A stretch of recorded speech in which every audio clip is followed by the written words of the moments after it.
Hello, welcome to the Stevens Memorial Library Board of Trustees meeting. I have a paragraph to read.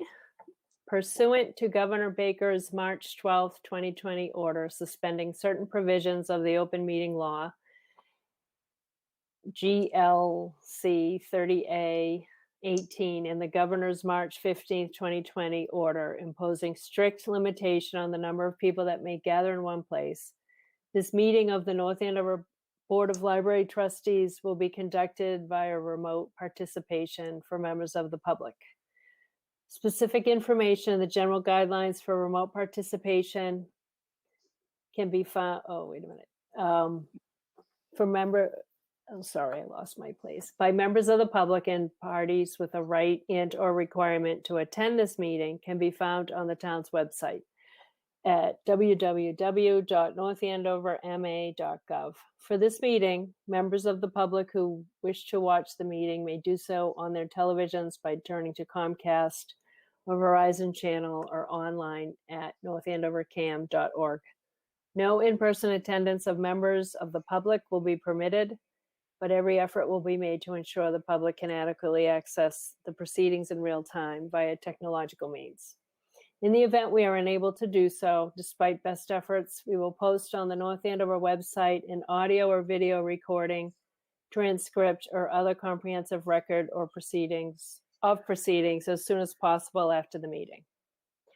So we will call to order at 5:02 with a roll call. Myself, Ann Kavanaugh, Mary Jashaw. Here. Bill Duffy? No, it's not here. Eva Homery. Here. Stan Limpert. Here. Mark Rogers. Not yet. Earl Svensson. Here. Okay, and then we have Kathleen Keenan, the director. Here. Cindy Mazza, assistant director. Here. And I believe Dee Casey is not here. Okay, so Cindy, is there any public comment? No, there is no public comment. Okay, that would be by email, so. Yeah. All right, correspondence. The conflict of interest requirement from the town's clerk's office. Did everybody get to that? And I think a link was sent out.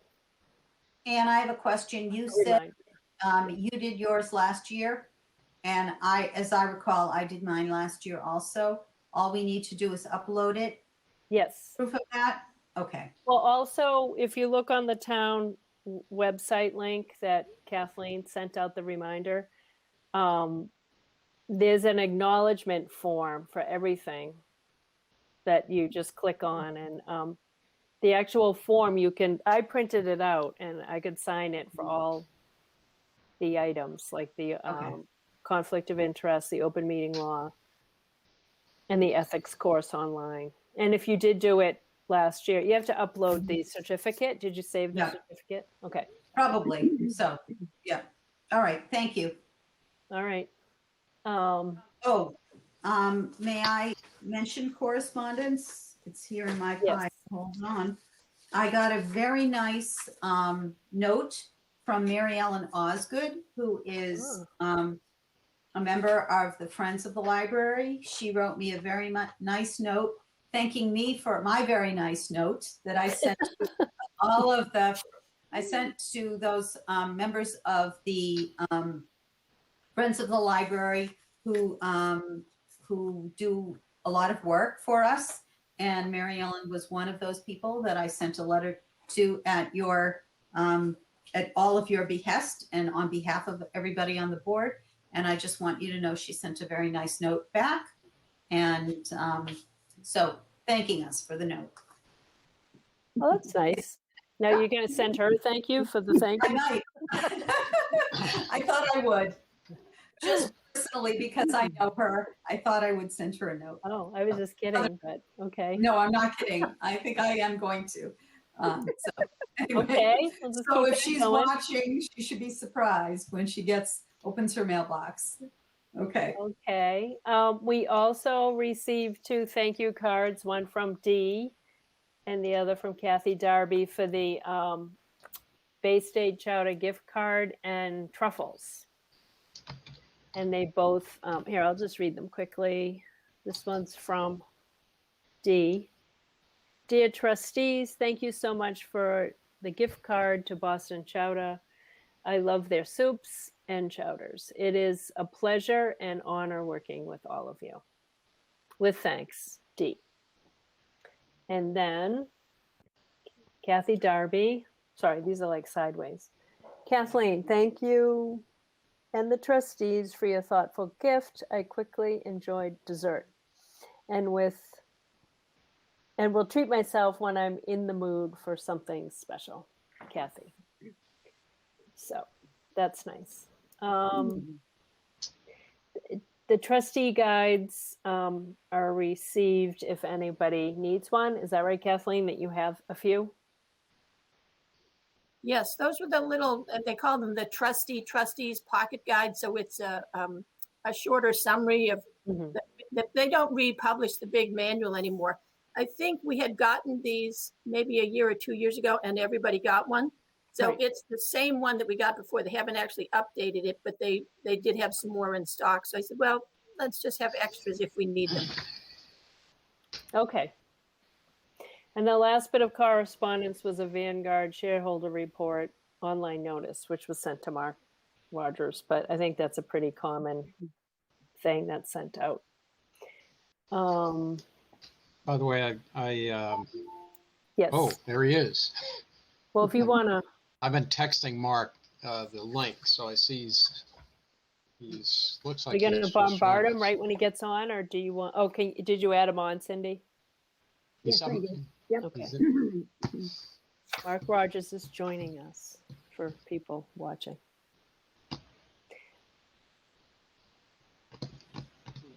Sorry, unmute. There we go. Welcome, Mark. Hello, Hi, thank Mark. you. We were just talking about the Vanguard shareholder report that was received online notice. Oh, this is the non-profit, the lack of a nonprofit. No, this Yeah. was a separate thing that, did you send it to us, Kathleen, I believe? Yeah, I hadn't had a chance to look at it, but It was I think just, Earl might have. Earl, Yeah. do you want to talk about it? I mean, it's not a big deal. I think that's just like a typical thing they send out, right? Yeah, I haven't looked at it, but yeah, that's All right. typically I think our account documents are sent to us in email, which is why that happened.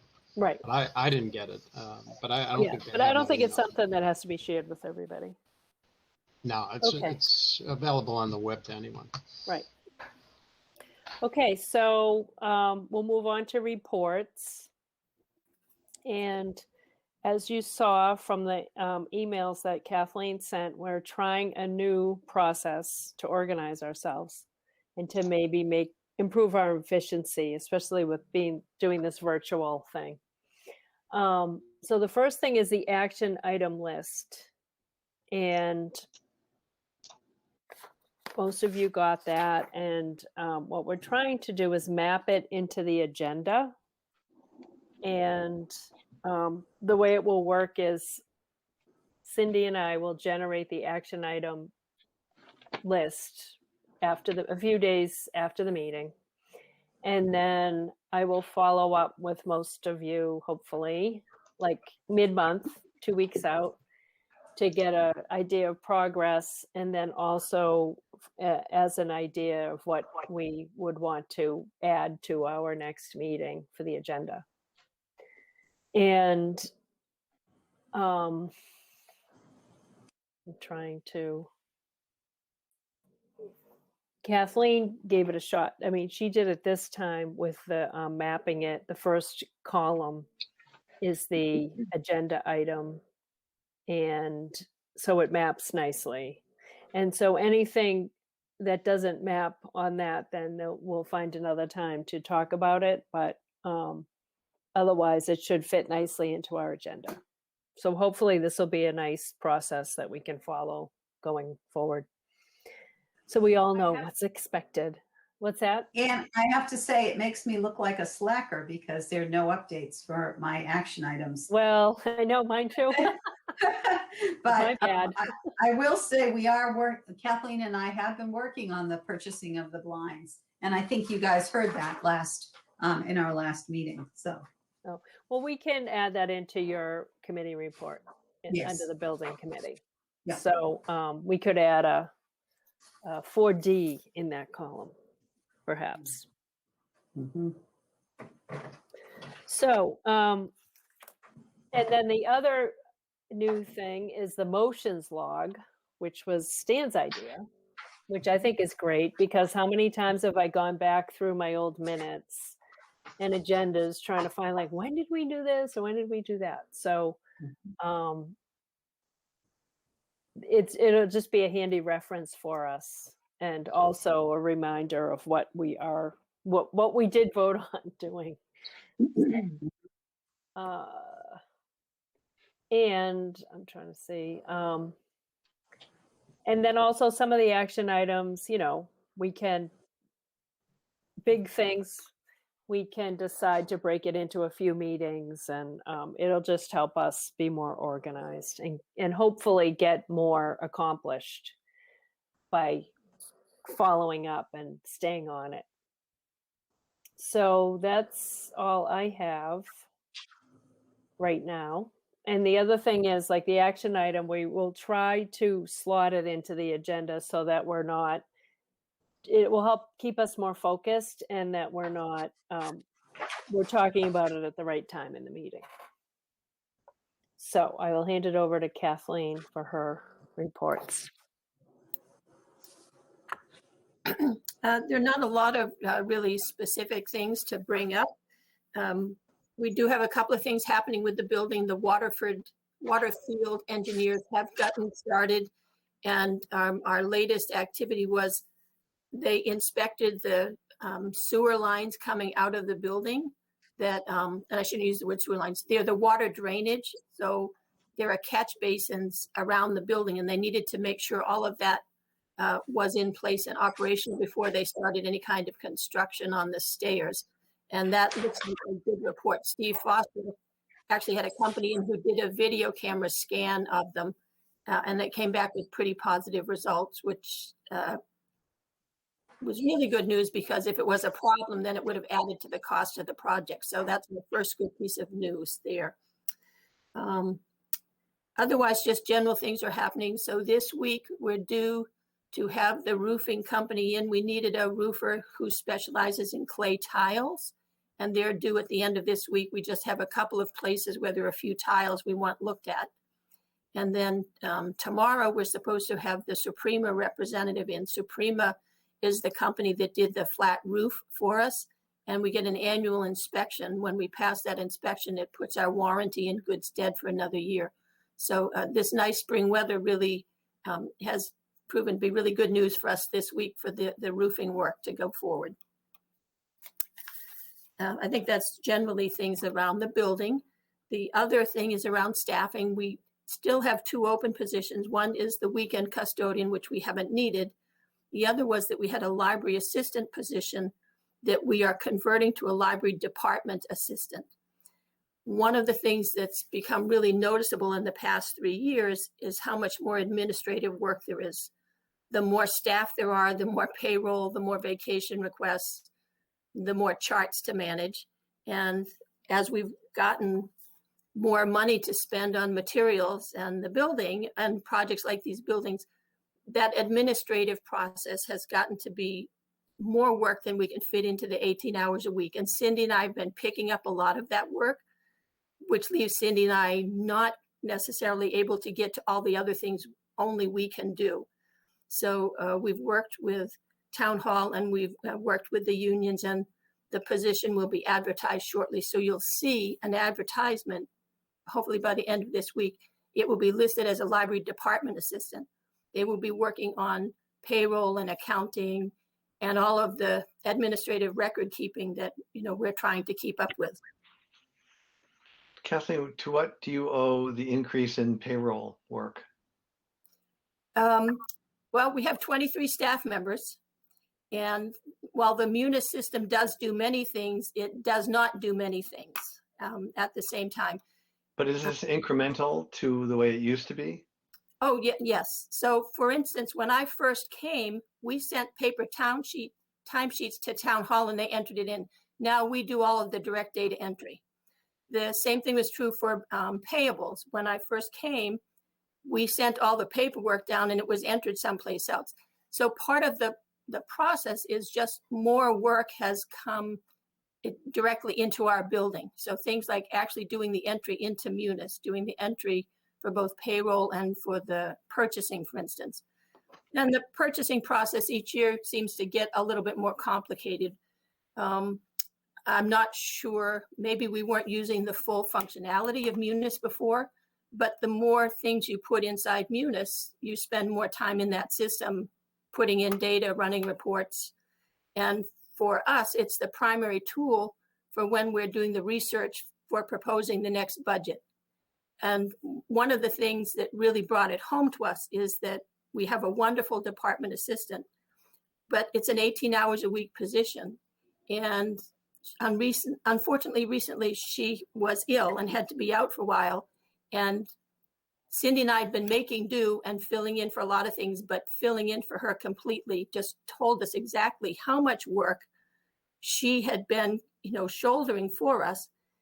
And it's not a good way to go. We want to go into the best possible budget presentation. We want to be the department that does not get any unhappy fan mail that, the accounting isn't working, or staff members who are like, my payroll is wrong again this time.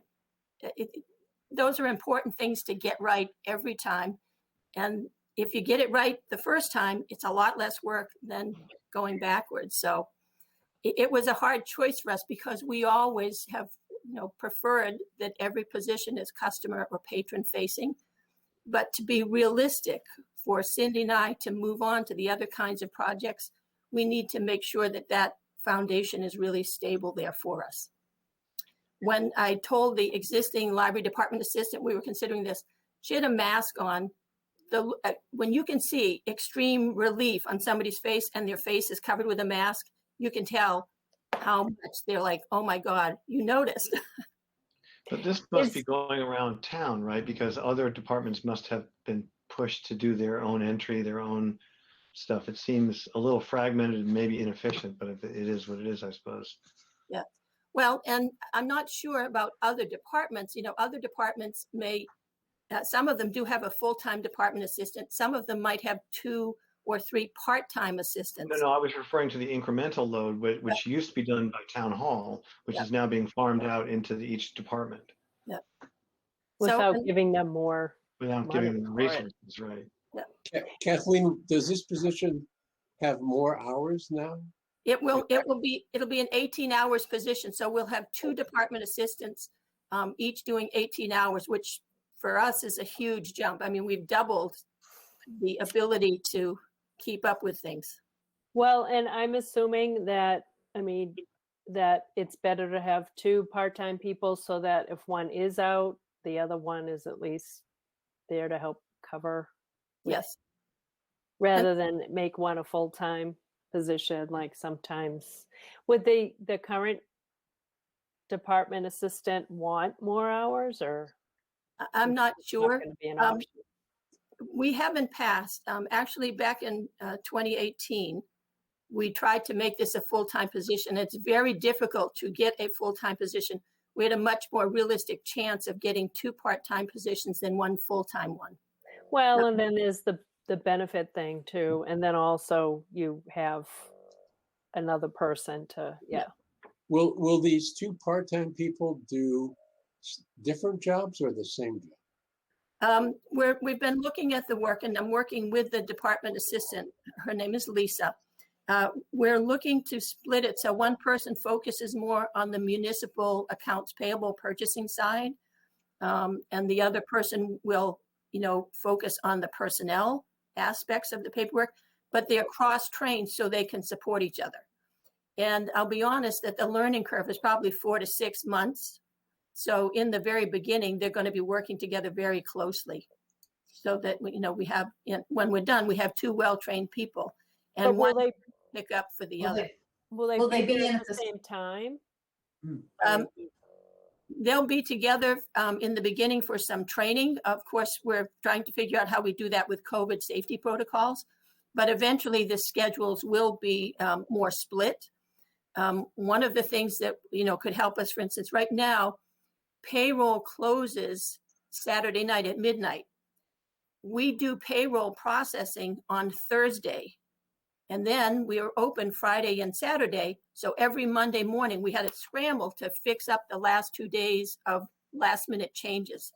And it's just the way the rhythm has worked in all the time that I've been at the library. So this person who's doing payroll, we may decide that it would be advantageous to have them work on a Saturday.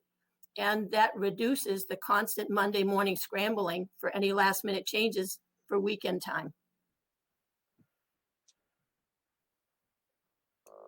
That makes sense. Well, we're hoping this lightens the load for a lot of different people, and that we will have more things done ahead of time as opposed to just meeting the schedule or just squeaking in on the schedule. These Right. are, neither of these are union positions, so is that correct? No, both of them are municipal clerical positions. Oh, clerical. union. Yeah, yeah. Okay. That sounds good. That's encouraging. Well, I'm hoping it gives us, Cindy and I, a lot more time to focus on some of the other things that we've wanted to do, but which, payroll and billing is a very hard deadline. So everything stops when those have to happen.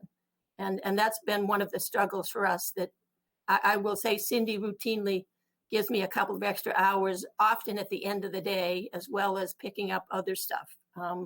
And I'm doing the same thing. And that's okay once in a while, but it's not a great way to think you're going to run forever. You need to have a more realistic sense of your workload. Oops. We're extremely lucky that we've had Cindy. Honestly, we would not have gotten anywhere near as much done without having Cindy here to partner with me all the time. Yay, Cindy. Here, Thank here, you. here, here, here. Yes, really, Cindy.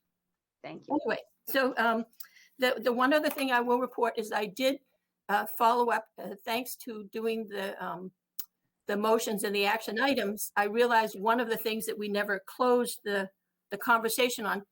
Back in November, there was the discussion about whether or not the school needed funds to support families who didn't have the internet at home. And so I wrote this past week to Lorene Marks, the assistant superintendent at the school district, and she sent back a note thanking us for the very generous offer, but saying that they were able to cover all the funds. So while we voted to give them $2,500, they have gracefully said they don't need it. So that's one action item that we can mark as closed and one expense that we're not incurring. It was really good to have the motions list out there, because it was like, oh, right, we didn't answer that question, did we? Right. Wow. So that's it for me, Ann. Okay. So we'll move on to reports. Treasurer's report. Earl? Let me get off mute. So I sent out a report over the weekend, I believe.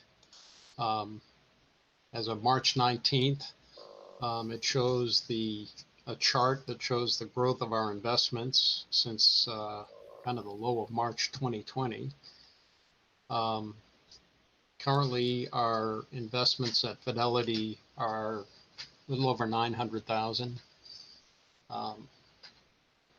I also, so unless there's any question on that, I show the balances for the past year by month.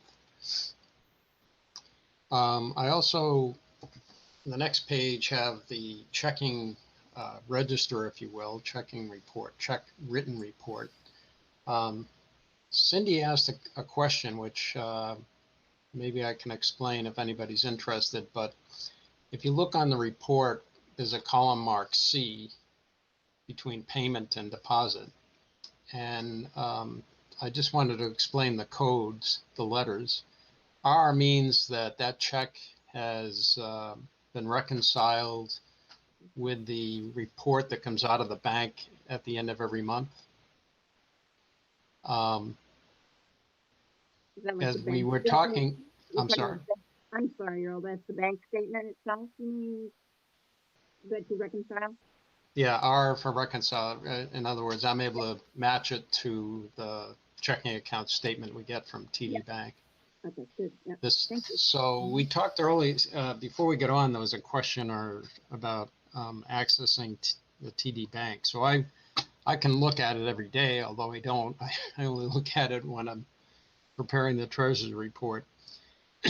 But it shows activity up to the day you're logging in to look at it, which goes beyond the monthly report. So we might get a report on February 28th, but I can see when checks that we've written have been cashed in the beginning of March. So those are marked with a C. So those are checks that have cleared, but they haven't been shown on a statement yet. So the C should become R's within 30 days, basically. And if there is no letter, it means the check has been written, maybe mailed to somebody, but nobody's presented it to the bank. So none of this probably is such a big deal, but Kathleen and I were talking when we submit the checking account balance of the town. I think we should be tying it to at least some statement the bank issues, not our check balance book, which we may be in error for all we know. But so that's just one way. So currently it shows a balance of $3,417.50. But that's, if you looked at the bank account, it's actually slightly higher because there's 2 or 3 checks that have not yet been presented to the bank. So that's what we're actually looking at then is the check register, if you want to look at it that way. And then Thank you. the last page shows the expenses to date by category from July 1st, 2000. So if there's no question, are there any questions on the report?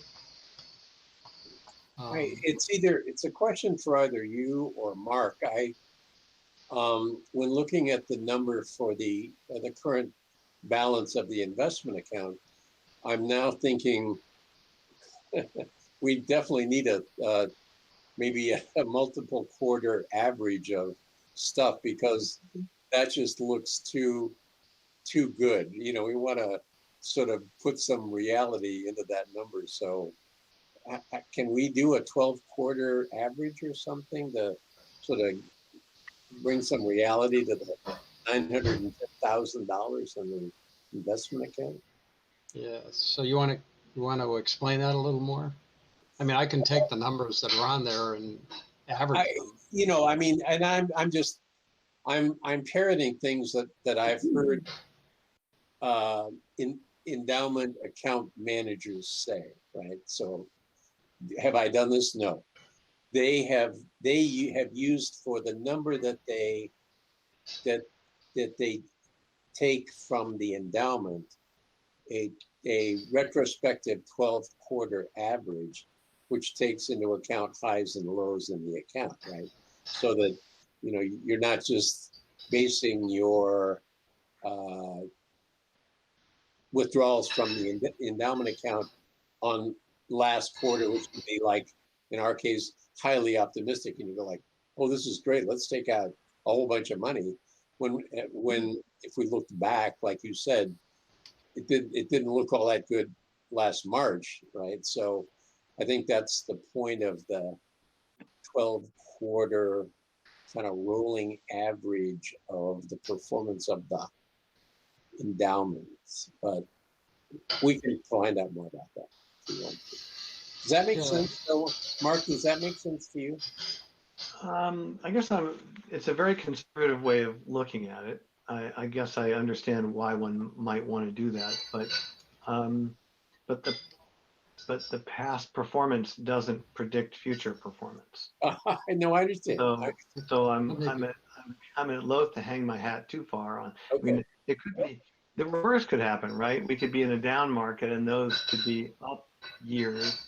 Yep. that are in the average, and so I actually think I would rather make it on today's number whenever Okay. we're doing the budgeting, because Okay. it could be a down year and we'd want to be more conservative. It could be an up year and we want to be more optimistic. Okay. But the average So high. Stan, if you were talking about how to come up with our budget number, maybe I can understand a little what you're trying to say. Yeah. Although when it's a little more detailed calculation. It's not Yeah. a Yeah. big deal. Yeah. But well, rather no, yeah. I just want to say, one of the things we discussed when we said, we want to use 4% as opposed to 5 or something, was we were trying to be a little more conservative, especially because the market's been Yes. up so hot, up so Yeah. so So hot. overheated, right? Yeah. Yeah. Yes. Well, yeah. So yeah, I'm fine. Maybe Earl, maybe you and I will just sort of, maybe I'll maybe think about getting some data from you and try to do that myself, and then we can look at it and see if it makes any sense. Yeah, I'm pretty sure I have data that goes back, Yeah, at least enough that you can get a 12-month average for 12 months or 12, Yeah. or, 12 We'll calculations. see how that works. That's fine. I'm good. Fine. Thanks. I should also add, so I'll bring it up now. Kathleen had sent out an email to me. I forwarded it to you, Mark. Got it. We currently need about $7,000 more in the checking account to cover checks that Kathleen predicts or knows is coming due. So we might want to vote on the fact that Mark should go transfer. Probably 10,000 is the number we should transfer, so we have a little more coverage. How much have we transferred already this fiscal year? 5,000? I got to look at the report. I think that's correct. 5,000. Yes, it was 5,000 in November. Okay. So Yeah, so that's 10,000. if you look on the itemized category at the bottom of the chart, there's a Yep. transfer from Fidelity of 5,000. Okay, so that would mean we would have transferred this year 15,000. Is that right? That would Yeah. be This fiscal year, yes. Okay. So that must mean that we had some expenses this year that we don't normally have or something? Question? Well, the single largest one is to pay for the carpeting in the teen room. That's Oh, over okay. Yeah. Okay. Yes. So that's definitely a mutual expense. Yes. Got so. it. And by the way, I may have misspoken, Kathleen, when I said, Mark has moved some stuff into cash, but really what I was looking at that time was he was in the midst of doing his reallocation. Right, which is now complete. Yeah, so we don't really have that cash in a cash account, but doesn't mean we can't get it. Well, so let me make a motion that we transfer $9,943.57 from the cash account to the checking account. Is that what you have right now in That cash? will clean that account out without having to sell any shares. So I'll second that. Okay, let's just, Mark, can you just repeat the amount? yes, I can do that. Just so we get it officially. Yeah. It's $9,943.57. Okay. So I think we're close enough to 10,000 there to make it good. Yeah. Yeah. If Kathleen, if the $57 or $56 change that you're short is a problem, we can all chip in $5 at the next meeting. There you go. Yeah. Well, Mark, if you hang on long enough, you have don't you have dividends coming into the cash account, or are you reinvesting them all? No, that was part of my report, but I can just say it now that when I looked into it, the account that we've got forces the bulk of our investments to go in dividend reinvestment programs and does not give us the option to do otherwise. So it's not clear to me. I didn't research why that's the case, but it is the case. And so only a very few of the accounts allow us to sweep in, which I changed. So they will be sweeping in, but it will not be much money. So we will end up, when we need cash, we'll end up selling some asset, either a bond or a stock. Already. So getting back, we have a motion on the table to transfer $9,943.57 from the endowment to the endowment checking. Correct. Okay, we need to, oh, wait, am I muted? Okay, we No, need you're to on. do a roll call Moved. vote. I second I'll it. second, yeah. Okay, I'm in favor. Anne, Mark's in favor. Stands in favor. Earl's in favor. Eva's in favor. Mary's in favor. excellent, the motion passes. Who made the second? Who seconded that motion? Stan did. Dan, Dan, thank you. okay, great. Now, we, so Mark, Is there an action associated with this or you just, I'm gonna do it while we're on the meeting. oh, good. So Okay. the action will be I done love that electronic transfer momentarily. thing. I know, that's right. All right, wonderful. Done in meeting. Okay, Earl, do you have anything else? Or anybody, or Uh, treasurer? No, not having to do with the treasurer's report, Okay. no.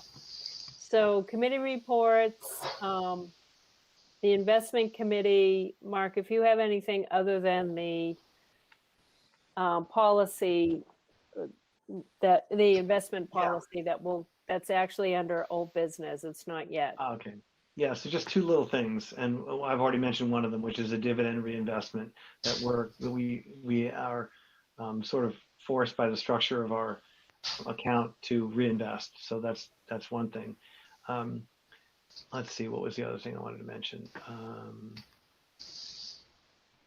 You did the reallocation? Yes, thank you.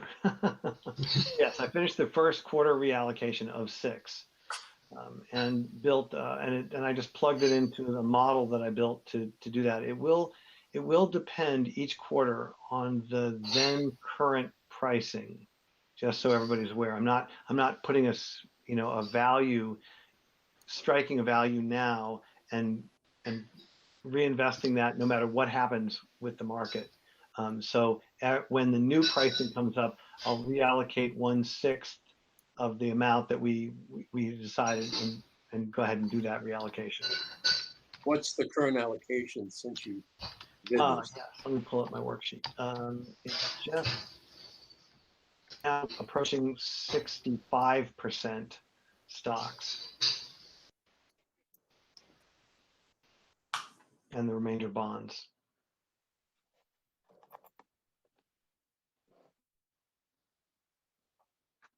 Okay, that's good. Is that it for that then? That's it. Yep. All right, great. Oh, long-range planning, that would be me and Stan. But I am working on the timeline. It's in progress, but because we had a lot of other things to talk about, and we have time to work on this. The main thing that I thought about was our next long-range plan that we have to have ready a year from October. I think we can wait until like August to kick that off to start on that. So in the meantime, we're going to look at what we have in the current plan and what do we need to like really, what goals did we want to accomplish during this plan and get that stuff done finally instead of just thinking about what else we can do in the future. So that will be coming. I mean, I am working on it. It's in progress. So Stan, did you have anything? I do not, Ann. That sounds good to me. Okay. Building committee, Eva? Kathleen and I have a few things to talk about in terms of the furniture, but Kathleen, I don't know if you'd like to wait on that until the budget discussion, or at least the endowment spending discussion is really what we, so Kathleen and I have been talking about the blinds, talking about furniture, the furniture that we had been poised and ready to order prior to COVID. So we just need to talk about exactly how much money we can spend on that. And our thought is to only pursue furniture for the reading room. That is the replacement of the tables and chairs to start. We think because of COVID and slow rollout and people slowly coming back, we don't need to purchase the soft seating yet. But we are also, in addition to the reading room, we're also talking about tables for the computer area because we want them to match. So of course, our ability to spend will be dependent on the portion of the endowment funds that we can take and spend on furniture. We do have some numbers, which we can talk about when we get to the endowment spending discussion. Okay, Kathleen, anything else that I'm forgetting? No, I think that's good. Okay. Well, I'm just curious, Kathleen, you talked about the looking at the drainage system, and that was good. What's the next step with Waterfield from here? They should be bringing us an engineering design, the engineering drawing, and that would go out to for construction bid. The hope is to get that out for bid during the spring. That not sure what the timing would be, whether the work would be done during the summer or being done perhaps this coming fall, like September or something. But the Steve Foster is trying to keep the process moving along pretty consistently and not have it drag out over a few years. Okay. Thanks. Jeez. What about, do you have any update on the blinds or? No, Okay. we've put some things into a holding pattern until, we've been, because there are so many things to consider right now. We really want to look at things as a whole and to pick priorities. Okay. What about, just because we're under building, any ideas or thought about the bathrooms? Haven't really done anything about them. Were you able to make contact with the architect that I had identified? He has emailed me. We didn't make an appointment for him to come and visit yet. That was one of the things that I had on my list to do, but didn't find time to get together with him. Okay, so if there's anything I can do to help with that, please let me know. I'd be happy to act as the interface. And if your time is too tight, maybe I could start doing some work with him and identify at least what the requirement is. Well, and that, it's easy enough to say what the requirement is if you stand in the bathroom and talk about them, which I could do pretty quickly. It's just a question of, and like I said, we've had some other things happen that have just taken more time than maybe, I thought I would have more time for other activities. This is where I'm hoping we're going to see some breaks in time. I understand, but it would be nice as far as having some discussion about spending if we had at least a budgetary estimate from someone on what the bathrooms might cost. Well, and there are different approaches to it. Steve Foster's approach is significantly different from mine. He's just like, let's, the old equivalent of let's paint and paper to make it look good, as opposed to mine, which is maybe address some functional issues. So could be Well, and to bring it up to code, like meeting the new requirements. Mm-hmm. A redesign. So yeah. Those bathrooms, I don't see how they can be. I mean, we've done that so many times now.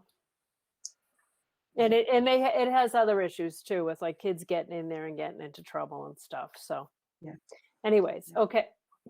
We'll move on to old business with our action item agenda. So, and one quick question for Kathleen. What criteria are you using for the blinds to move the blinds forward? You said you were considering other things, but what are other priorities, but what criteria are you using to play with, moving forward with the blinds? Well, it really has to do with which funds we're going to use for it. So for instance, we did have plans to use a significant amount of the state aid money this year. So one of the things I forgot to mention actually is that in 2 weeks' time, we will be having a new facilities, a new shed outside the library. So one of the things that, we are using state aid for this year is to replace the shed that we use for all the lawn equipment and snow blowers and stuff like that. So the blinds are, basically functional. There are a couple places where they're not working well, but they're not on a critical path compared to some other things. And that's why I said I wanted to have the whole picture, because maybe we really want to put more money towards furniture, for instance, and we can live with the blinds another year. Kathleen, at the meeting, I think at our prior meeting, did you say you had already been notified by the state that you will be getting the first amount of money? Yes, we are supposed to be receiving at least one payment, assuming that state revenue gets collected. The state will have money to give to the libraries. And how much would that be? The estimate is that if we get both payments, it would be 46,000. So the first payment would be 23? Be about 23. I see. Okay. And currently you have what, $80,000 in that account? I'd have to go look and see what the number is. The number is fairly high, but we've been saving it, thinking we might use it, for instance, to help pay for redoing the bathrooms, for instance. Is the state aid money on the calendar year or the fiscal year, our fiscal year? The state aid money is wonderful because it comes without the same number of requirements. So the money can be held across fiscal years and spent at any time. It's the only funds that we have that in terms of money that's bankrolled within the municipal accounting system. It's the one money that public libraries are allowed to carry forward year to year. All of our other municipal funds are have to be spent or turned back in by the end of the fiscal year. Okay. Okay. Well, that would be wonderful. And then the other thing that would be great is if we could get some of that federal grant money, but we'll see. We were hoping Dee would be here so we could ask her, but she may not know yet anyways. Okay, let's move on to old business. I will go through the chart, but I think that This is the action item chart. Is that how we're doing? yes, the action item chart. So the first thing is to Stan, clarify open meeting law. However, I think Mary kind of did that. Yeah, and emailed us. yeah, what I would say is that thanks to Mary, who did a lot of really good and I think thorough, detailed research on that, I think that's all become clear. And I at least in my mind, and Mary, you can say something else if you feel that way. I think our formal subcommittees should be regulated by the open meeting law, which would mean that agendas would be posted at the appropriate time and minutes would be taken and the public could attend if they wanted to. Subcommittees do not need to be televised, so I think that will be a little bit of a help. But I think as far as adhering to the open meeting law, I think that's fine and I think that's appropriate.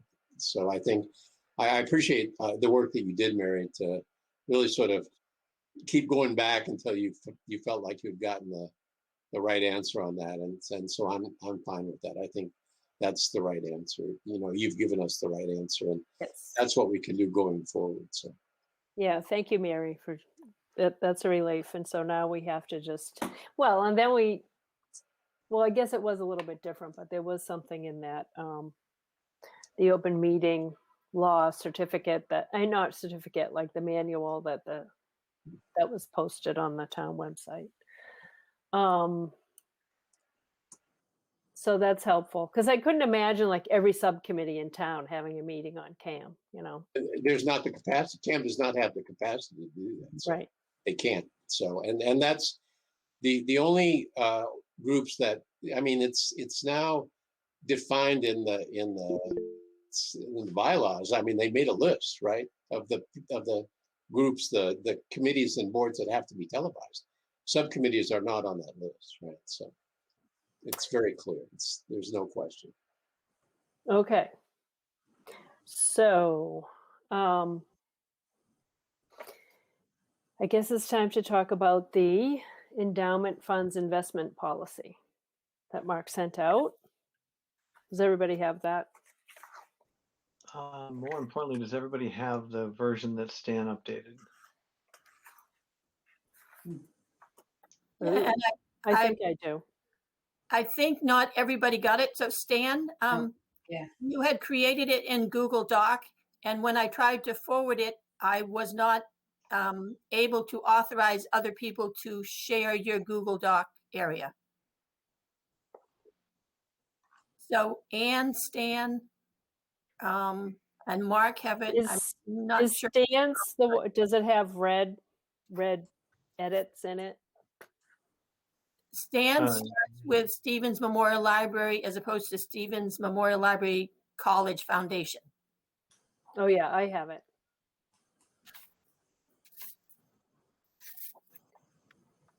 So Mark, I think the major difference, and Stan can speak to it, I think the values and statements, the context, I think Stan left it as is. I think he went in and did a lot of naming things so that, but that's the part, Stan, if you can tell us that was your primary change. You are muted, Stan. You're muted, Stan. Mm. You may be muted in the browser. Yeah, weird. So now can you hear me? Yes? Yeah, here we Yes. go. Okay, good. All I did was do mostly word changes. You had made a number of changes about sort of the substance of the document, which I didn't do anything with at all. So I left all of that as you had done it before and just cleaned up a lot of the language and references to things that had come from the template that had been used to start the process. So that's pretty much all I did, not much else. So, we still need to discuss the changes you proposed, which are the substantive changes. So. And this is a pretty solid document in my opinion. And so really all I did was to update some of the philosophy of it that we had voted on regarding the use of the funds. And those are marked in change control in the document, so you can read them. But it was really just, we had taken a series or at least a few votes around how we wanted to manage the portfolio and how we wanted to spend the target for spending the portfolio. So 4% return is in there, and 4% spend target. I mean, as well as how we wanted to look at the long time horizons as opposed to short term time horizons, which would play to how the investments were allocated from bonds versus stocks. So. And then there was some guidance on when we would judge that 4%. So you had talked about an average, Stan, but we had basically said in the document, or the document was targeting 4% at the end of the fiscal, or the end of the market year, year end, which is fiscal year end. Right. And it also provides, it keeps the sentence about at the discretion of the Board of Library Trustees.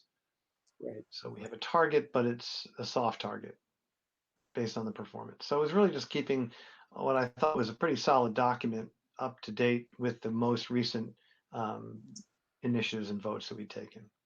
Yeah, and I think what I would say is that it gives, because, for example, in the allocation table, you give essentially, you give ranges, so it gives us a lot of flexibility for allocation. So, that would be the only thing that I would be concerned about is if we didn't have those ranges in there and have that flexibility. So, right. and again, those were just tweaks from the prior document, which I thought again was really solid.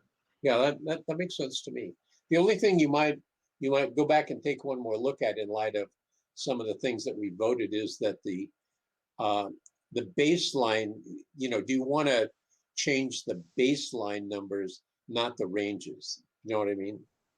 And that's those are in red, marked in red under U.S. yeah. equity targets. Those were different in the original document. And Oh, also, I also zeroed out. We hadn't discussed this, but we had purchased in the past something called real assets. So we had a part of our portfolio which we've since sold, which was, and I think it was sold before I came on board, which was a fund that included real estate assets, called a REIT, right? A real estate investment trust. no, And that's no longer around. And so I zeroed that out. And really, it's now just market equity and fixed income bonds. should we just literally take that out of the table? I mean, I have no experience with REITs at all, and so I would not be dipping my toe into that market personally. So I would be happy to zero it out. I would suggest you just delete that from that table. So that isn't even an option. Yeah. So let me strike that, and then we can vote on it too. Yeah. So well, we can vote on the whole policy. Yeah. So in the table, just to be clear, what I'm doing, there's a row in the table that's entitled real assets, and it currently stands at a target of 0% with a range of 0 to 10%. I would suggest you leave it in there because you got a target of 0. I mean, that's what but I don't know if I would, if we want to go back into holding a REIT or something similar. I don't think we would make it more than 10% of our investments, but it does no harm to give us 0. So yeah, from that standpoint. Okay. Yeah. Okay, I'm good. I had another question now that we're talking about this table. It didn't seem, let's see if I can look, trying to look at too many things here at once. The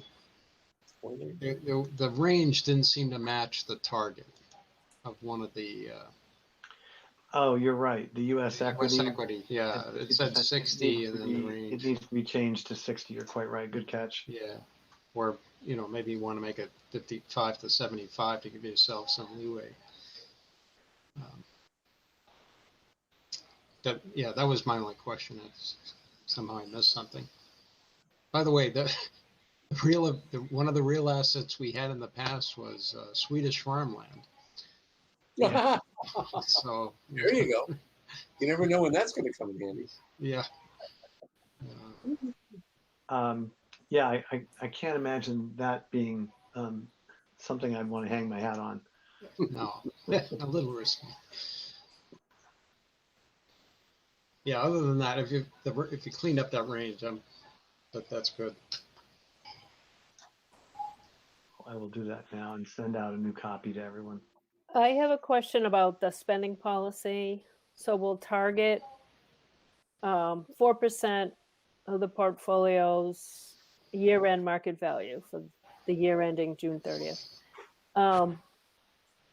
However, so we can spend less, but I assume that if we vote, that means we could also spend more. Or should we specifically,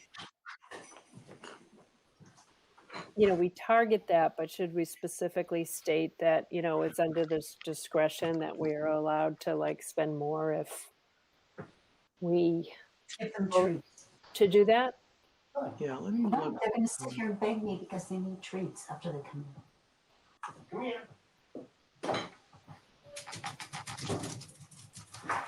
I thought, let me just take a quick look at it. I thought there was plenty of wiggle room there already. Yeah, I mean, it could, because it's that we may spend less than the 4% annual, but. So it says, it says a target spending at 4% of the portfolio year-end value for the preceding fiscal year.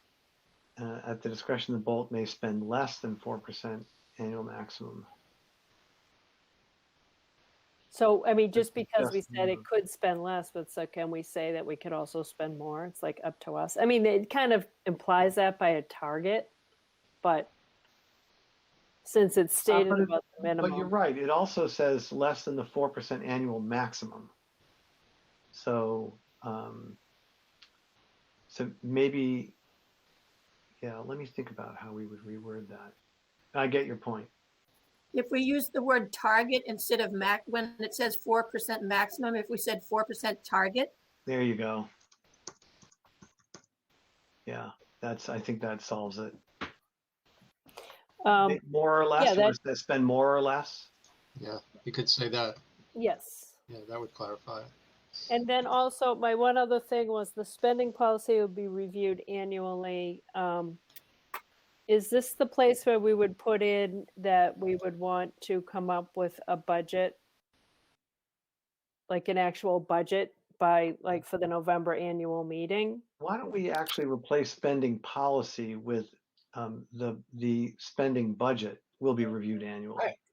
I'm not so sure that this is the place to put budget language. You know, think of this as the income statement, right? This is where the money comes from, and this is how much money we're going to give ourselves to spend. I think the budget is And then it should be a separate thing, Good maybe point. in the correct. bylaws. I think if we want to talk about how we do the budget, I think that should be in the bylaws or some other document, not in this, right? This is just where the money comes from and how much we're going to Okay, how much we have to use for the budget. Okay. In which case, it probably is prudent to just look at the policy annually. Right. True. Yeah. In terms of income generation, you know, so. Yeah. Mark, I had a couple of questions which I just sent to you, and it was just around the use of the word staff to make sure that we're really clear where things are relating to the library staff versus to the trustees. So you could look at those. The one specific question I had was at the end of this spending policy, it said minimum always cover the library's annual operating expenses. Isn't it the board's annual operating expenses? Because this leaves it that open. could be pretty pricey, right? Yeah, well, somebody might pick this up and think you were going to pay for everything for the whole year. Yeah, so why don't we replace that with the Bolt's annual expense? Yeah. Town would like that, huh? Yeah, I just didn't want anybody to think you were going to take care of everything. It wouldn't last long. Yeah. Good call out.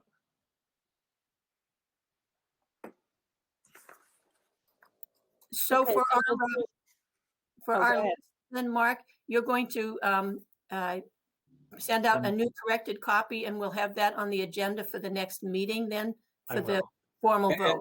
And when you do that, Mark, could you incorporate all your changes so there's no red left in there? Yeah, sure. I'll turn off track changes. Yeah, or just accept all your changes. We're fine. Yeah.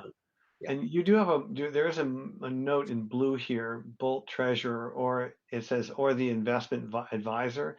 Should there be a section for both treasurer and the investment advisor? So that maybe needs some explanation. Right, because you actually have a separate official title if we look at the bylaws and when we form the committees, that you're listed as the investment advisor. And so when I read what the Bolt treasurer does, or it's B where it says treasurer, that it seemed to me like there might be two roles there where the treasurer is doing some things, but then there's also specifically things that the investment advisor does, since there were two roles in the bylaws. Oh, yeah. So I was assuming that those roles would be of the investment advisor would be in the investment committee actions. Okay. But should we make that clearer, like investment committee or investment advisor at paragraph A?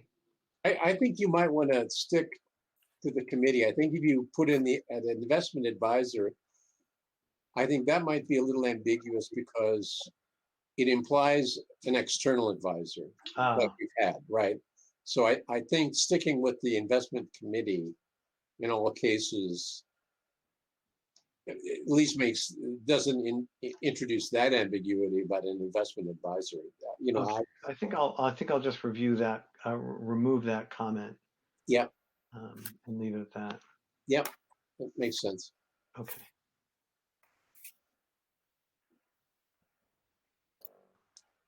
Okay, so you can update it, send it out again, and then we can vote on it on the next meeting, in the next meeting. There's an action item for you Got it. with a chart. Yeah. Okay. I'll finish this up and send it off tonight. Okay, great. Thank you. Thanks for the feedback. Okay, now the endowment checking process. Earl, were you going to talk about that, or both of you? Well, are we talking about the Or is budgeting it- process? Is that, I'm going to apologize. That's out of order. That was supposed to be after we talked about the 2 budget years. okay. So I know that kind of threw me off. Okay. So why don't we dive in and talk about, so we need to talk about the remaining fiscal year 21 endowment spending, and then talk about fiscal year 22 endowment spending. And I'm not sure if we want to separate them or kind of talk about what we had in the intended to spend in fiscal year 21 and we haven't spent it, like the furniture. And Yes, please. or do we want to talk about it as one whole thing, like kind of?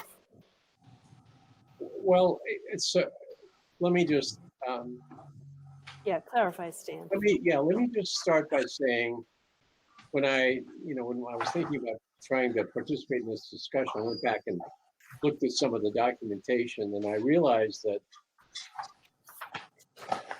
I literally didn't have enough information. For example, we the trustees generally approved the budget documents that Kathleen gave us in January, which were like 3 or 4 sheets, right? It was the operating budget and some other sheets. I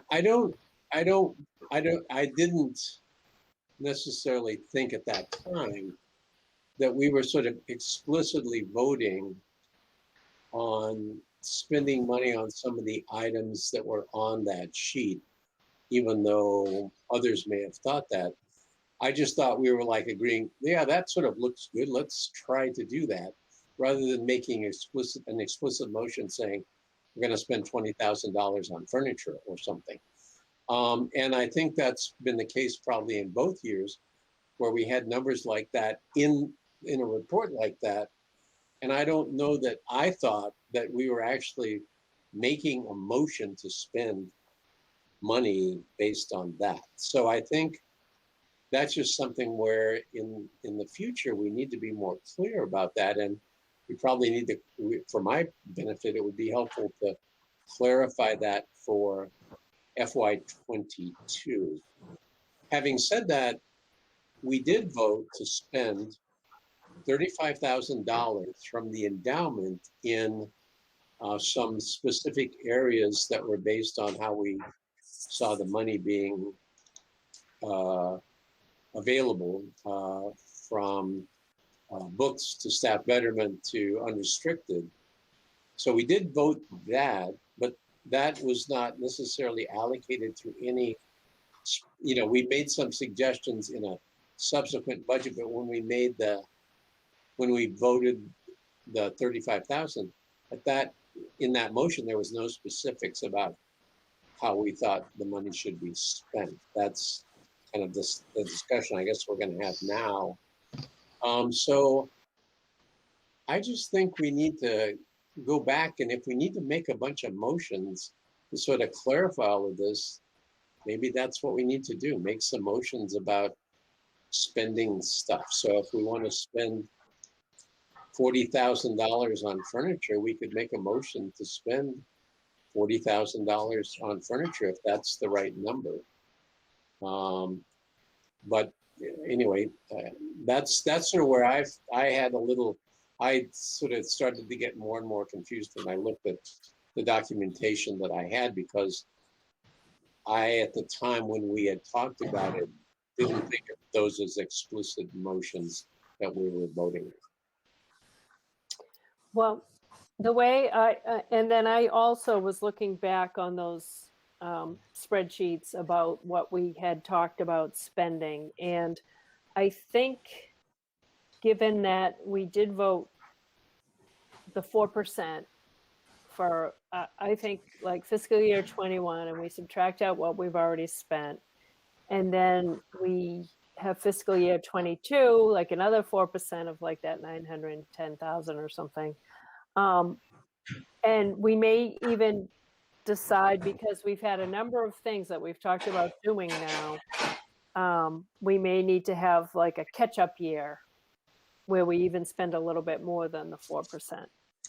And Yes. I think I think maybe what we need to do is like get a list of all the things that are outstanding that we talked about spending money on. Get more accurate estimates for the cost of those items. So I'm talking about like furniture. We talked about a building study, the website, the money for a 501c3.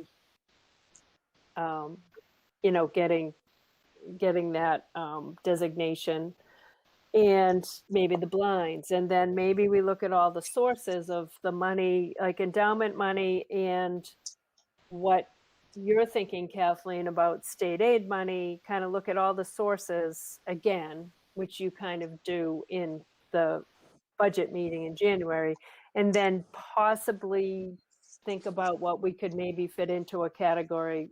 Get more information about that federal grant for the COVID money that the town's getting, something like $3 million or something, if we could qualify for any of that. So I think that we definitely need the furniture. So I don't know if you have an estimate on that. Yeah, is this the point at which Eva tells us the number? Dun, dun, dun. Dun, dun, dun. Hold on one second. And I do want to say, Stan, that you stated very clearly, I think, that when we look at, and I say we, I mean, going back to when Mary Rose Quinn was the director, and since I've become the director, we looked at that January as being a vote that covered everything. And I think not everybody had the same perception. So it's really helpful this time that we're now saying exactly what does this mean when we're doing this. Yeah, and I guess what I would say is that if we had done that, I would go back and look in the past at, the same, you've been generating that same report year after year. So it's not a new report. But if I went back and looked at those reports, the first time numbers of those sizes associated with the trustee endowment spending showed up was last year, right? Prior to that, it was never a number that was like more than the 10,000. It was like in that range. It was pretty small because we target, in the early years, we targeted to what Bill Hansen generally. I'm just saying, I think when things started to change, we probably, or I wasn't paying enough attention to think, what does this mean? Is this a motion that I didn't think that at all. I thought it was more like an advisory. Right? Yeah, that looks good to us. Sure, yeah, let's try to do that. Rather than an actual motion to spend money that, we would have thought about because we had never spent that kind of money before. And I'm talking about the FY21 money, not even the FY22 money, right? So if you go back and look at that, that's a lot more money than we've spent out of the endowment in years. So, that was, we probably needed to think about that, or I needed to think about that a little bit more when we were doing it, because I didn't think that's what we were doing. So anyway, all of that notwithstanding, we can still vote. Eva's going to give us a number, and if it's a big number, we just can decide if we want to spend it, right? I mean, yep. That's Well, okay. and is that how we should be doing things? Like, I think until we do kind of like catch up, that we should, if there's some big items right now, like, you know, like those things I just listed, I think we need to really get going on them, because I kind of feel like they're in the current long range plan, and the 5 years are flying by, and we need to like, Well, it's just been one distraction after another, or disruption, I should say. well, and the other thing we can do too, and maybe it's as part of a revision to the bylaws, as we talk about, a different budgeting process and all that.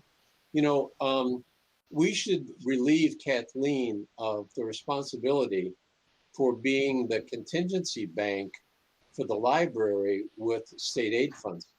I think of the endowment fund as the contingency fund, right? So you should have all that money freed up to do whatever you want to do with it and not have to sit on it year after year in the off chance. And since I've been involved, as far as I know, it's never happened.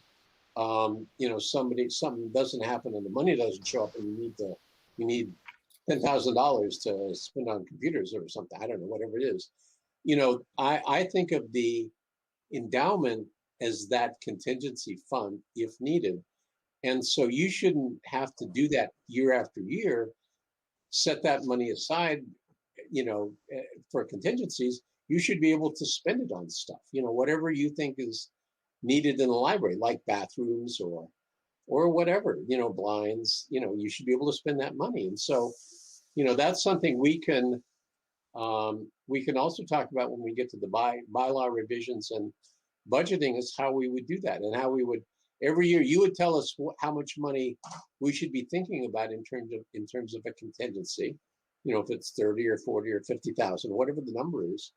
And we'd just think about that, and we would maybe even vote that as part of the budget process, that we're prepared if something unfortunate happens, that we're going to use money out of the endowment to cover lost revenue, blah, blah, blah. So, I think we can start to think about all of this differently. And, we're all trying to do the same thing, which is to make the library better. So, to the extent that we can, make use of all the resources in better ways is, I think, a good thing. So anyway, just saying.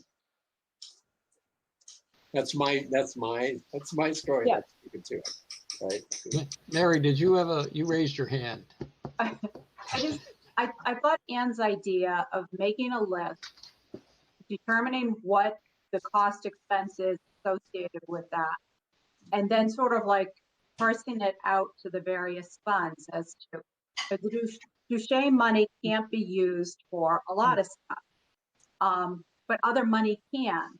So I think we get a little overwhelmed with the total value of the endowment and all these different expenses, when it's just a function of making a list of what we were hoping to get done, getting the price, and then ascertaining whether there's a comparable fund that will support that. We can't blow through, say, 50,000 in, out of an account where there's less money for that. So I think once we see that, I think we'd all get just a reassurance. But we've been talking about this long enough. We really do need to be. We need to start spending. Exactly. But I think everybody would get. Eva, how much do you need? Go ahead. Yeah. Well, Okay, so would you like to know? All right. Yeah. What's the number? Tell us the number. Okay, here's the number. So earlier in the meeting, I was talking about what Kathleen and I have been discussing, we think is a prudent way to pursue the furniture at this point. To do the reading room, the tables and the table chairs. So let's say these side chairs that go at the tables, as well as the computer room, we want to have matching tables and chairs in both areas. Okay. So we would need to buy a total of 15 tables and 24 chairs at a total cost of $16,500. $500 plus the delivery and installation costs, which right now we do not have. Now this 16,500 is based on a number we had gotten prior to COVID when we were talking about specific furniture with our furniture dealer. We have not gotten an updated number, but we can do that. We sort of rolled up our estimate a little bit. So hopefully that 16,500 is an accurate number for the cost. The delivery and installation will sort of depend on whether everything comes at once or if it's parsed out, and also how much installation actually is necessary, because those, I don't know that about these pieces of furniture. So $16,500 plus delivery and installation. So we could say $20,000, let's say, would cover it. So that's for the first portion of our furniture purchase. And do you have a number for the second portion? Well, I could tell you for the second portion, we were looking at those tablet chairs for the reading room, and those tablet chairs cost about $1,400 each. So if we were to buy 4, the cost would be $5,600 plus, again, delivery and installation. The last segment is where the tutors tend to sit over at the window next to the stacks to the right of the actually, when you're looking at the elevator, it's, yes, to the right. I don't have a price for that yet, but I could probably extrapolate something to say, let's see, we probably need for 2,800, probably about $5,000 for the So you're talking about roughly another 10,000. Yeah. Yeah, for the tablet chairs, roughly 10,000 for the tablet chairs and the tutoring area. Chairs, right. Yeah, tables and chairs. Wouldn't we want more than 4 tablet chairs or 6 or whatever? I thought, I mean, soft, like comfortable seating, like, Some- or will that be later, like the rotunda? the rotunda's different.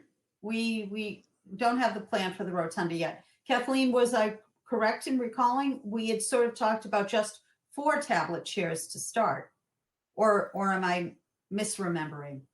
I think we hadn't really picked a number for the tablet chairs. We were thinking about, we were at the next stage of where we're thinking that we were putting them along the outside, the curved wall of the rotunda, or were we only putting them in front of the window? Windows, yeah. COP had suggested putting curved benches that fit against the rotunda wall, and we weren't so sure about the curved benches. So we were pretty sure for in front of the windows, but we didn't know if we would also use them over by the rotunda wall as well. Yeah. So the important thing to also know is we're being more conservative right now in thinking about how we want to furnish the reading room. And that's a direct result of COVID and not trying to fit too much furniture into that space. We may decide as we go down the road that we can put more furniture in the space. But right now we're being more conservative in thinking about the numbers. So. Yeah, the only thing about, Kathleen, didn't you say people really like sitting outside, like under that skylight area outside of the rotunda room? They do. Because of the lighting. They do like sitting there, and that's why I wasn't crazy about the furniture company proposed having basically permanently positioned benches built that were curved around the wall.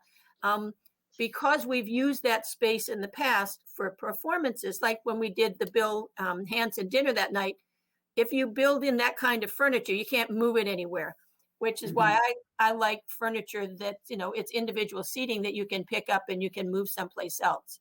We hadn't come to any decision about it. We know people want to sit there, but we didn't pick what they would sit on.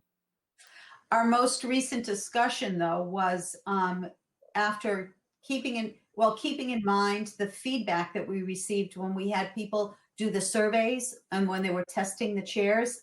And we did get a number of comments from people who liked the Windsor, I think they're Windsor style chairs that we have right now that wouldn't work at the new tables, but they said, don't get rid of them.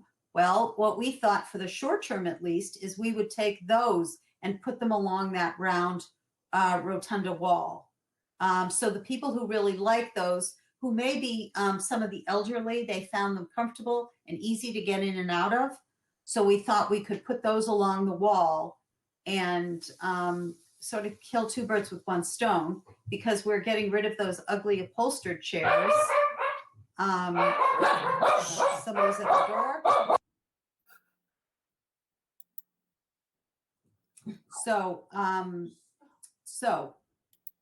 Yeah, that's what we were thinking. Well, the other thing is that, was it the space planning or the strategic planning webinar that we did that they said, I think it was the space planning, that they said, keep your furniture as flexible as possible right now. And they said, make sure you have a good storage area. Right. That's Because why I don't want to over order right now. Well, and also the built-in benches probably don't really fit that bill, like the movable No. individual chairs. No, and Kathleen, I think you're absolutely right about being able to reconfigure that space. I think that, when you've done that, I think that's been very, very helpful and I mean, very useful. So yeah, we wouldn't want to compromise our ability to do Well, that. and also for the spacing for COVID, if you want to be able, if something else comes along, you need to space these out further. You want to be able to move them. So,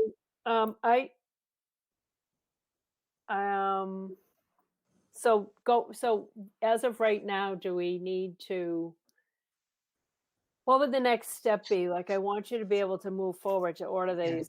So so in response to Mary's comment about supporting your idea of making a list. So as far as, the one item, so Eva just gave us some numbers for that, right? So we got numbers for that. Mary gave us numbers for the 501c3. We've got numbers for that. So I'll get a number for a website one way or the other, right?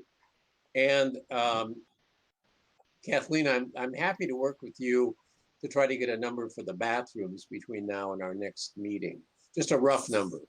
And that's based on whatever your thought on what the bathrooms ought to look like. I don't know if we talked about this, but I was thinking we would turn those into single use sort of unisex bathrooms so that it would be more flexible. I thought, without anybody, that at least that was my thought. And so I thought we could ask the architect, what would that cost? And if it was like $150,000, we'd say, thank you very much, we're not doing that. But can we go back to Steve's plan to, little paint and some new flooring or something? But I don't know. I have no idea. So if you'd like, I'm happy to help with that and act as kind of the go-between, just to get us a number, not to do the design, just to get a rough idea, of what it would cost. And, because we need to have, I think, sort of a ballpark on that to know if it's even possible. If it's 100,000, we're not doing it. If it's, I don't know, 25 or 50, we can think about it. It's just depends on what the number is. So I'm happy to help work with you on that. And then, Well, and also if there's other items that we could slot into some sort of, that grant money or. Can we put the blinds in there? oh, absolutely. And should Please. can we use the $10,000 as the number? Is that okay to just carry that along? The blinds number? I think so for now. Yeah. Yeah. And then the other, It's going to come in at less than 10, right, Kathleen? We think it's coming in at less. Well, whatever. Yeah, but that's good, right? just like Yeah, ballpark. what is the latest blinds number? I'm just trying to write these down. 10,000, I think. Say It that was- again. The estimate that I received was 12,000, but they included putting blinds in places that we weren't planning to put blinds. which is why I think the number would come down to about 10,000. And Mary, what was the 501c3? So on the high end, they're thinking 7,000 to 9,000. All right. I have a question though. Is the library, everything has to go out to bid? Is that correct? It depends on a number of things, and this is the part where we're really lucky that Eva Yes. is on the board because she knows all of these things. So depending on, and it's very interesting because one of the things that's happened is that we have a person who in the recent, like last year or so, has become the purchasing agent for the town. And she is putting us all through a lot of training that I never had. So the most recent training was about fraud prevention. And this was done by the Massachusetts Attorney General's office. And they talked a lot about purchasing practices.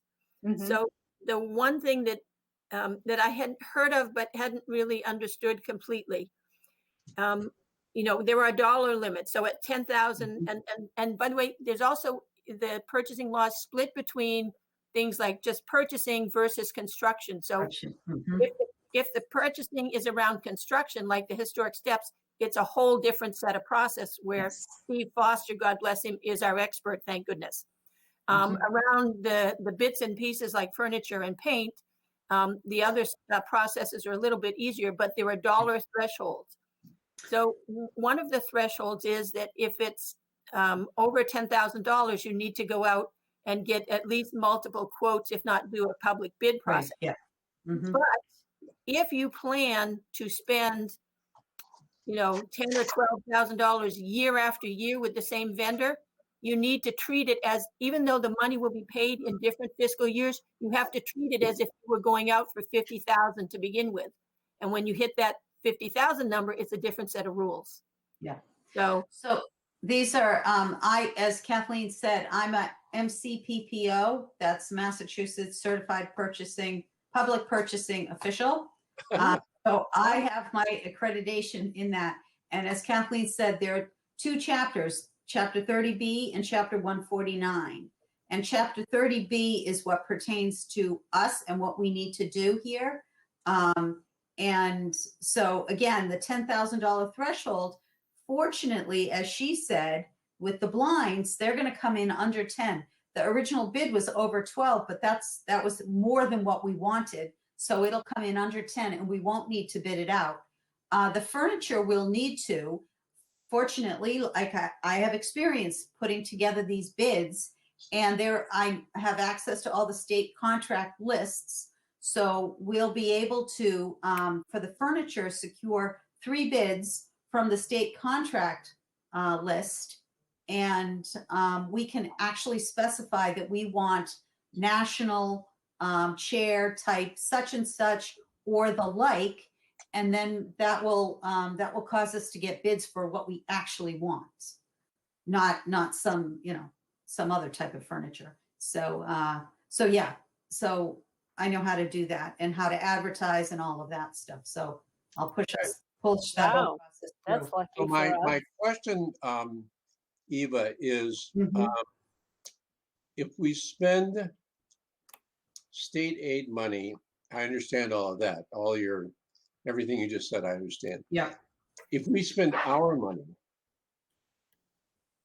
that's not state money.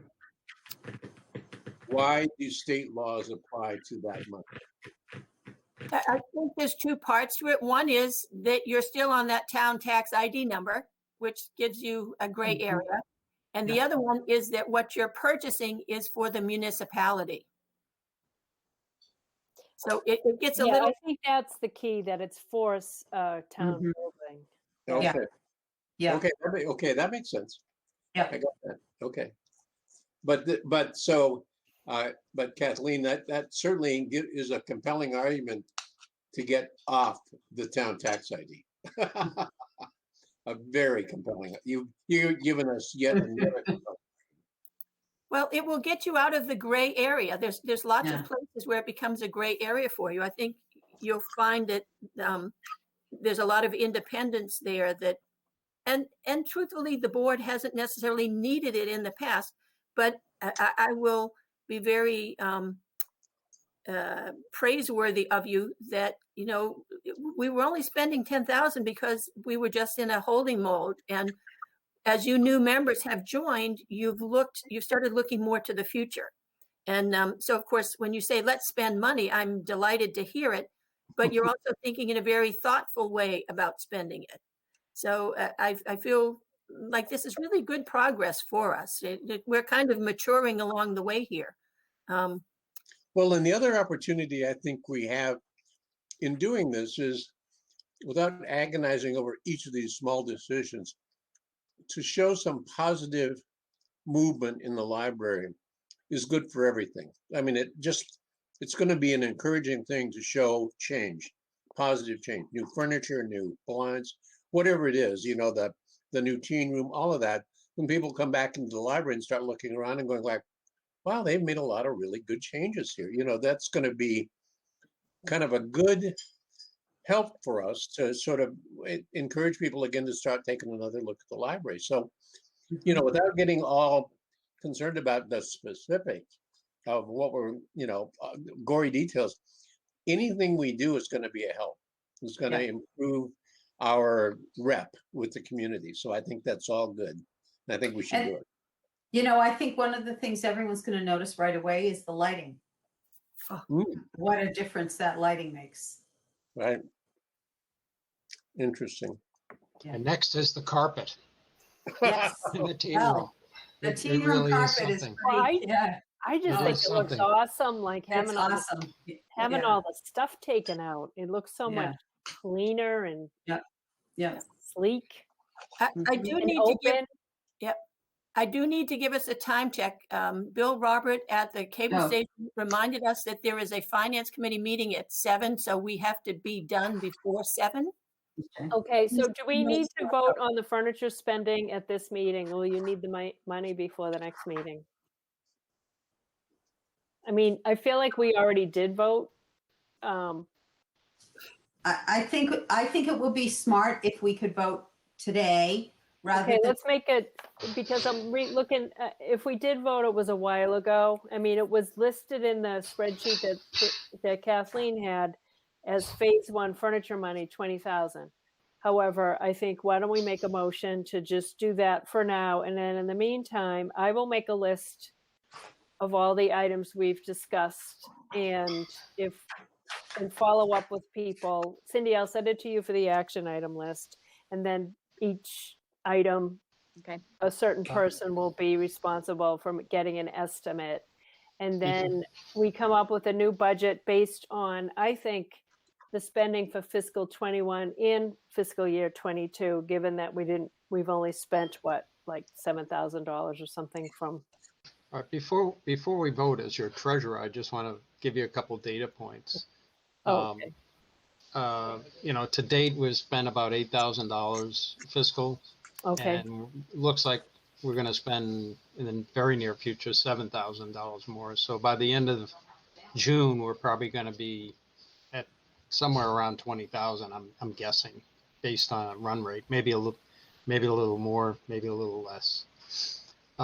If you look at our 4% target, again, we should be spending about $5,000 on collection books, 15,000 on staff betterment, and 15,000 on unrestricted. So that doesn't say we can't spend more.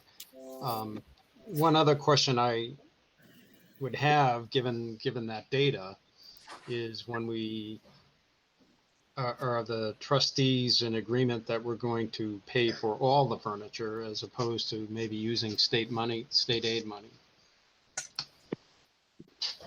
It's only a question. I don't think we don't want to dip into the state aid. Kathleen has other things, as she explained, that she has state aid money for. And as Stan said, we should not make it a practice of making Kathleen spend state aid money for these kinds of things. Well, I don't think that was the point Stan made, but that's no. Yeah, not exactly. Yeah, not exactly. Well, Okay, that's how I was interpreting it. How about Yeah. this? I know. Yeah. No, Kathleen? I think, Oh. so for example, let's just talk about the blinds, right? Well, we're running No. out of time though, so Okay. we have to move it Never along. mind. Well, you got 20 minutes. You got Okay. 2 minutes, All Dan. right, okay, go ahead. So the example is that, and I've been thinking about the blinds.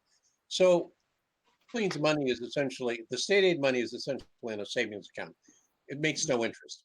Our money is making money, right? So if we spend our $10,000, there's somewhere between $500 and $1,000 in 1 year that we will not get because of the appreciation of the $10,000. The $10,000 of state aid doesn't appreciate. It's going to be $10,000 a year from now. So, you know, any financial advisor would say, spend the money that's not making money first, right?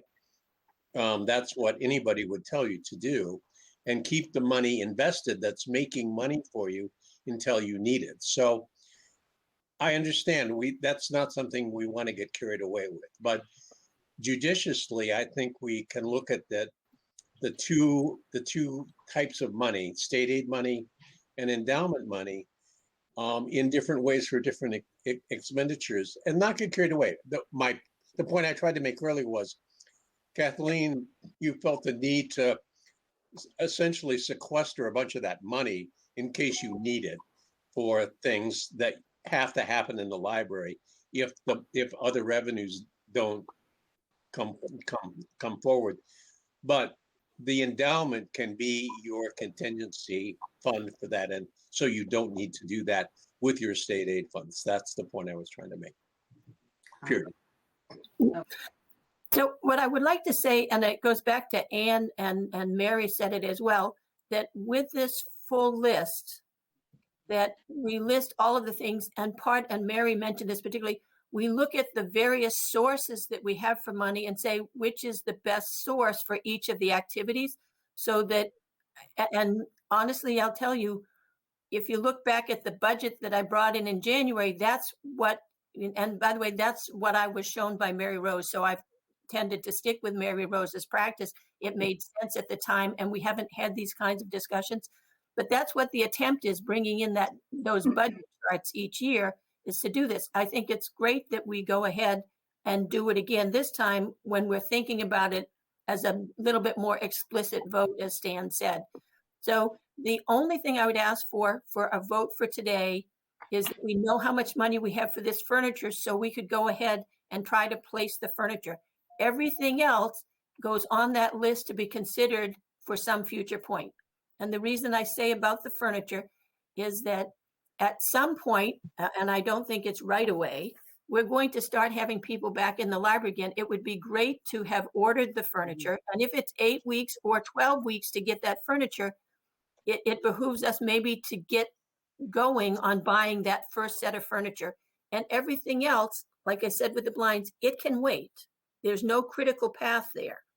So anyway, that's my pitch for what we decide today and how we approach everything else later on. And I agree with that because the furniture is going to take time. What'd you say, like 8 weeks? 8 weeks get? right So we now. definitely need to get on that. So I also agree that we make the list. I'll start with a list and then, send it to everybody. When you put the list together, put on Kathleen and Eva's other two furniture items. Yeah. Make sure I'll those are on submit the that list. to you, Right. Ann. And then also, Kathleen, you add to it too. And then we get those items, we get the amounts, and then we look at the funding sources between state aid, endowment money, and hopefully some of that grant money. Right. But that's a big unknown. So, but in the meantime, let's get the first round of furniture dealt with.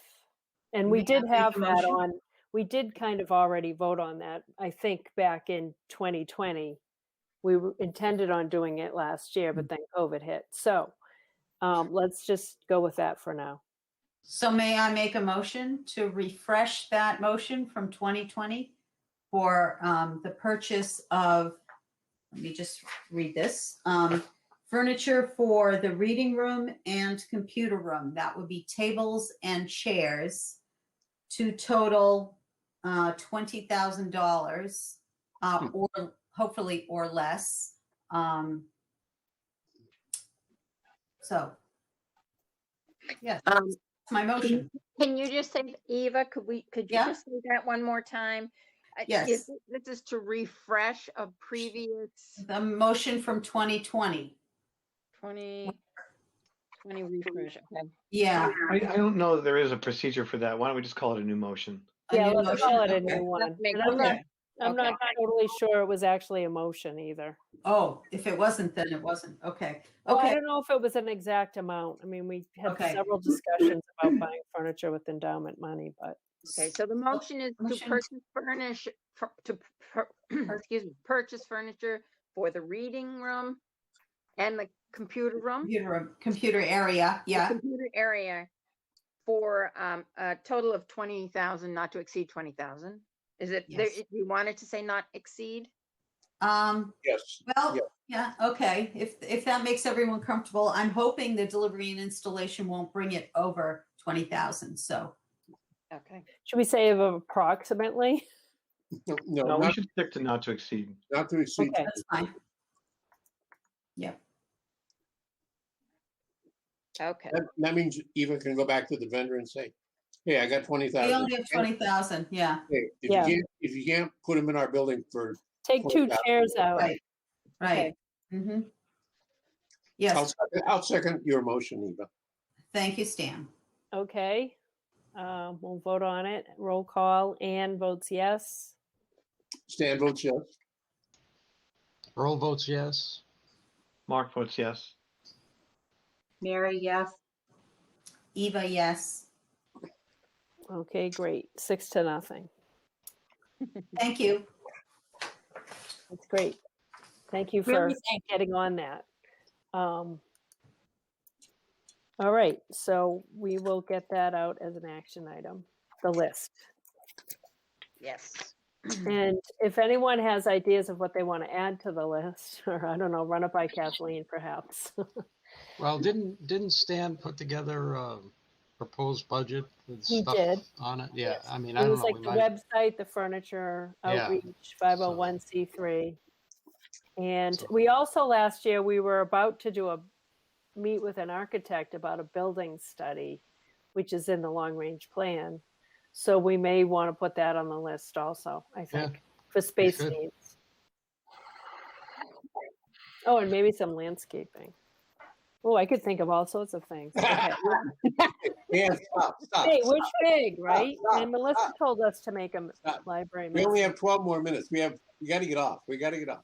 Okay, so Stan, you're the next thing, town master plan, but maybe we just kind of Now, Kathleen, did I send you something for that? You had sent out some notes about it. We didn't know if there were any actions related to that or if it was just Okay. informational. Okay, so then let's just table that till next time. I'll do better. Very good. okay. Eva, do you want to just wait on the 375th anniversary, or do you have anything? I have absolutely nothing anyway. So Okay, I haven't heard anything new. So we have no new business. Well, we just took care of that. It was sort of old business. Okay, the next meeting will be April 23rd. And anything else, anybody? Is that date correct? Oh, no, that's not right. It's not right. It's the I 23rd think it's is supposed to be the 27th. a Friday. oh, you're right. Yep, 27. Good catch. So I'll mention then a totally not related to the library, but you should know that on the 24th, Saturday the 24th is Patriots Memorial Park Cleanup Day, if anybody's interested, and also the 25th, the Sunday is town-wide cleanup day. The Sustainability Committee is organizing that, and the Improvement Society has a group of people. We're going to go over to Becky's Pond, which is an area that we're looking to revitalize a little bit, and we're going to pick up trash there if anybody's interested in Can't joining us. wait. No, actually, as the garden club is doing that too. Yeah, we've asked the garden club to help us with it. So anyway, Okay, just wanted sounds to good. plug. All right, motion to adjourn somebody? So moved. Second. Who said motion to adjourn? Eva. Eva. And Mark seconded. Mark seconded. Eva, Okay, Ann, yes.